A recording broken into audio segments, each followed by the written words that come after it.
Ceolnoth, died 870, was a medieval English Archbishop of Canterbury.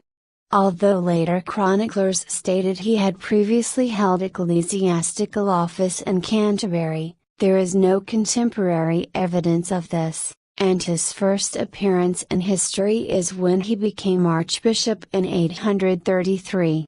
Ceolnoth faced two problems as archbishop: raids and invasions by the Vikings, and a new political situation resulting from a change in overlordship from one kingdom to another during the early part of his archiepiscopate. Ceolnoth attempted to solve both problems by coming to an agreement with his new overlords for protection in 838. Ceolnoth's later years in office were marked by more Viking raids and a decline in monastic life in his archbishopric. Archbishop Gervase of Canterbury wrote at the end of the 12th century that Ceolnoth was Dean of the See of Canterbury previous to being elected to the archiepiscopal See of Canterbury, but this story has no confirmation in contemporary records.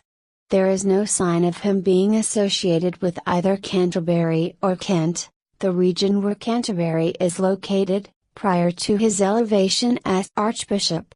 Given the length of his archiepiscopate, he was probably a young man when he was elected to Canterbury.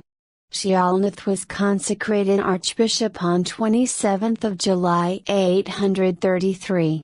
Upon becoming archbishop, Ceolnoth had to deal with two problems: first the Viking attacks on his archbishopric and the surrounding lands in Kent, and second the newly ascendant kings of Wessex who had just gained control of Kent.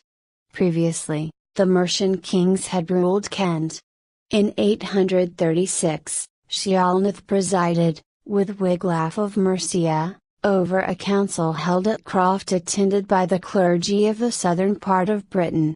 This was the last time that the archbishop worked in concert with a Mercian king, as, after this, he was an attendee at the Wessex royal court instead of the Mercian. In 838 a council was held at Kingston upon Thames where Ceolnoth made an alliance with the West Saxon kings Egbert and Ethelwulf. This agreement gave control of all of the free minsters under Canterbury's authority to the king in return for protection from Viking raids. Ceolnoth also ceded the right to influence the election of abbots within Kent to the king. In return, Egbert received the support of Ceolnoth for the succession of Egbert's son Ethelwulf as king. When Egbert died shortly after this, Ethelwulf succeeded his father and became the first son to follow his father as King of Wessex in almost 2 centuries.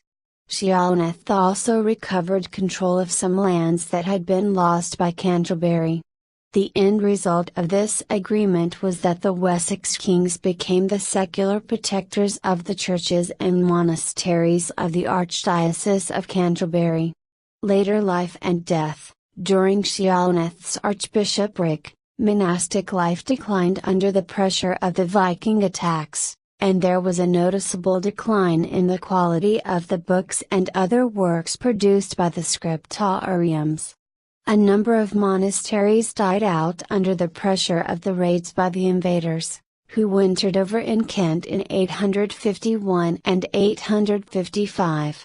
He held councils in 839 and 845, the second at London. During his later years in office, he was assisted by 4 clerics, who appear to have been or acted as archdeacons, one of the earliest appearances of this office in England. Ceolnoth is also known to have corresponded with Pope Leo IV. Archbishop Ceolnoth died on 4th of February 870. Although monastic and secular life suffered during the later part of Ceolnoth's archbishopric, his agreement with Egbert set the foundation for the cooperation between the archbishops of Canterbury and the kings of England in the future.